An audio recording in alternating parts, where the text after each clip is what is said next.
So, you want to learn how to type fast. That's awesome. Why? Because computers are everywhere. Your school, your workplace, and even in your pocket. So whether you're brand new to typing, someone who's stuck at a specific words per minute and just wants to get faster, or someone who wants to relearn how to type with proper form, you've come to the right place. I've been a typist for about 6.5 years, and all those years ago, I was in about the same place you were, trying to learn how to type as fast as I possibly could. Although I started at around 20 words per minute, I now average around 150 words per minute, depending on what I have to type. But to get there, I made a lot of mistakes along the way, and those mistakes cost me a lot of time and a lot of progress. So to keep you from making those same mistakes, I'm going to share with you the 6-step process for learning how to type fast. These steps are not completely linear, and you may find yourself repeating steps, which is okay, especially at the beginning. You may find yourself having to repeat lessons, relearn techniques, and redo steps. Additionally, some of the steps have a little bit of overlap. You may find yourself entering one step and already having some of the skills you're supposed to learn in that step. And now, on to step 1. Step 1. Become familiar with the keyboard.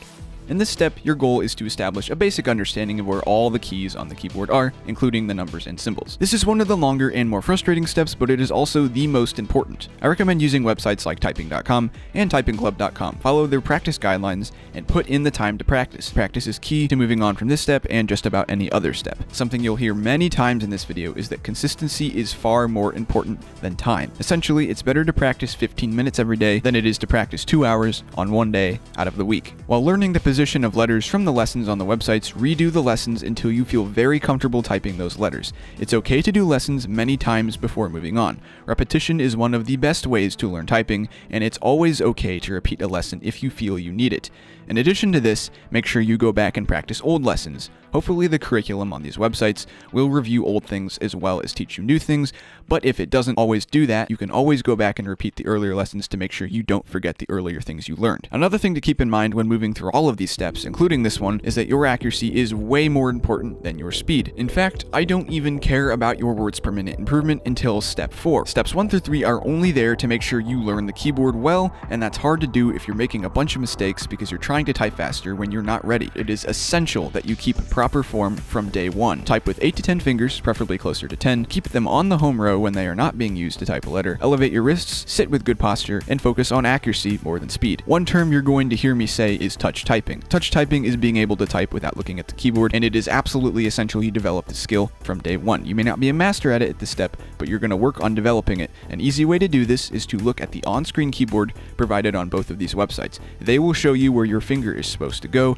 and that way you don't have to look at the keyboard, therefore you will not develop the bad habit of looking at the keyboard. So even though you won't be a master at this by the end of step 1, you won't have to break the habit later. You are ready to move on from this step when you've gotten a good feel for where all the keys on the keyboard are. Step 2. Practice the basics and keep proper form. Coming into this step, you'll have a basic idea of where the keys are, but you'll still have to become comfortable using those keys. This is where you will likely start to type real words instead of just letters on the typing websites that I recommended earlier. Keep practicing consistently and keep proper form. Do not look at the keyboard, use the on-screen keyboard. Eventually you'll get off the on-screen keyboard, you won't have to use that one either, but for now it's still okay to use the on-screen keyboard. You're trying to become familiar with the keyboard, you're not going to master touch typing quite yet. Your speed is not relevant in this step either. Make sure you type with accuracy, because if you make a mistake every other letter, you're going to have a really difficult time remembering where all the keys are. Once you've completed one of the lessons, it's okay to do it over again. In fact, I recommend going through every lesson they give you several times. Websites like monkeytype.com's custom practice scripts are a really good way to review letters and phrases that give you problems. Remember to review older and newer material to keep all the letters fresh in your mind. This step may be quick for some, but it may take months to practice the basics for others, and that's alright. You're ready to move on from this step when you become very comfortable with the keyboard and don't have to think very hard about which letters are where. Step 3. Master touch typing.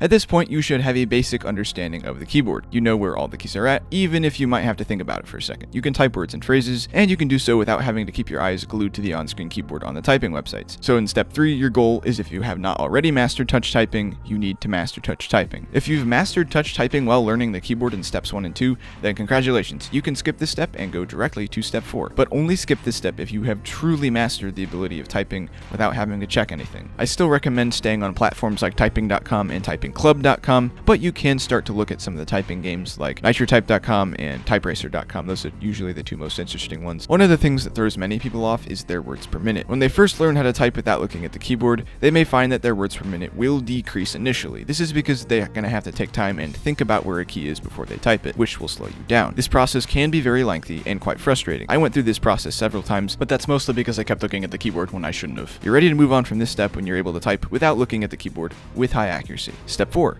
Begin words per minute improvement stage 1. Coming into this step, you'll have a mastery of typing without looking at the keyboard and with high accuracy, but your typing speed will probably still be somewhat low. That's okay, because in the previous steps, you've only been working on establishing a good foundation. You're not really working on typing faster.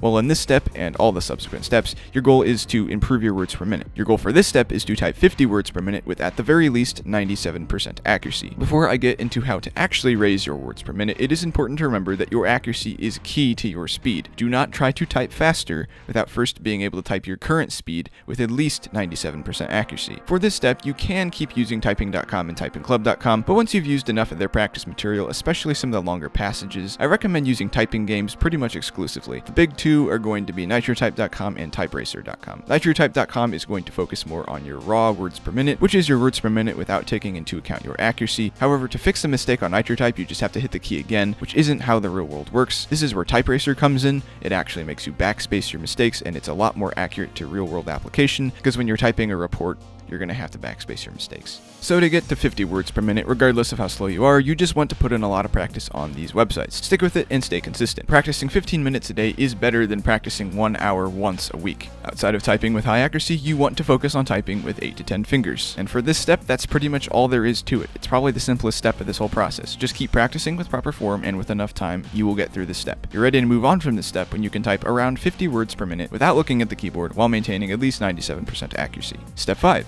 Words per minute improvement stage 2. Now that you can type around 50 words per minute with high accuracy, it's time to improve your speed even further. Your goal for this step is to type around 85 to 100 words per minute with at least 97% accuracy. Now this step has a lot of components from the previous steps. At this point, still use your typing games, especially Typeracer and Nitrotype. MonkeyType is good for working on words that give you trouble, as I've talked about before, but the previously mentioned games are all you're really going to need. Feel free to explore other typing games as well, because you shouldn't limit yourself to just the games I've mentioned. In this step, the primary way to improve your words per minute, besides consistent practice, is by changing the way you think about typing and changing some of the behaviors you're going to do while you type. The first technique you should use is something I call chunk typing. Rather than typing a word letter by letter and thinking about finding each key as you're doing it, try to type all the letters in the word's syllables as a single stroke. If I had the word keyboard, for example, instead of thinking about typing Keyboard as separate instances, I would type key in one stroke and board in one stroke. Like any typing technique, it's important to maintain accuracy when doing this, because when you don't, you're going to end up making a lot of mistakes. The second technique you should use is simply reading and thinking ahead while you type. Once you've gotten better at typing words in chunks of syllables, you will find that your increased typing speed will make it harder to know what you're typing if you're not reading ahead. Work on reading a word or two ahead while you type, while also remembering what you should be doing in the current moment. This technique only works if you can type with high accuracy, because if you make a mistake on a previous word, your eyes may be a word or two ahead, meaning that you may not realize you made a mistake and it will just slow you down further. Practice these techniques consistently. With these two techniques combined, you should be able to reach around 85 to 100 words per minute with 97% accuracy without too much of a struggle. It does take a lot of time to get to this words per minute, but luckily it's not something that requires an insane amount of skill, just time and dedication.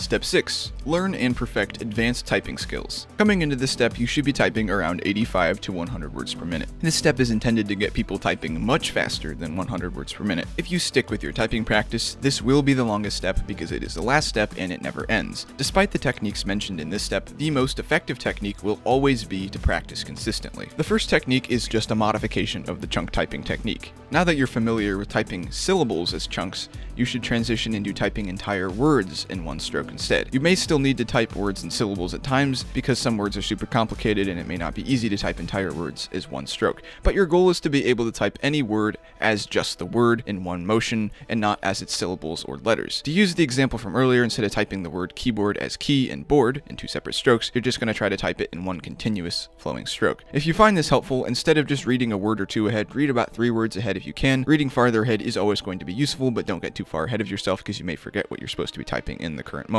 Another skill to work on is bursting. Bursting is when you type a short collection of words at a very high speed. This is really useful for real-world applications because when you're typing an essay or a report or notes, you're probably going to be typing a sentence or two and then thinking about what you're going to type next and then typing another sentence or two. Because of this, it makes sense to go on websites like MonkeyType and work on bursting groups of 10 to 15 words with really high accuracy, preferably perfect accuracy, because otherwise you're really going to mess up your bursts. The final technique is just to perfect your accuracy. If you already type above 97% accuracy, then great. Get it as close to 100% as you can. That really should be the goal of every step, but at this point, if you don't get it to 100% accuracy, you are going to limit how fast you can actually type. As mentioned earlier, this step has no stopping point because I believe that everyone should continue to practice their typing even once they're good at it. It's one of those things that if you don't do it consistently, you will start to lose the skill. And that's all there is to it. Easy, right? Well, not really, but you'll be relieved to know that most of these steps don't really take skill, they just take time. I was an absolutely horrible typist when I started my journey, and over 6.5 years, I have improved my typing speed dramatically. If you did learn something from this video, make sure to give it a thumbs up and subscribe to the channel, it really does help. Also, comment any questions you may have down below. If I didn't explain something well, please let me know, and maybe I'll re-explain it in the comments or something. Have a fantastic day, and I'll see you all in the next one.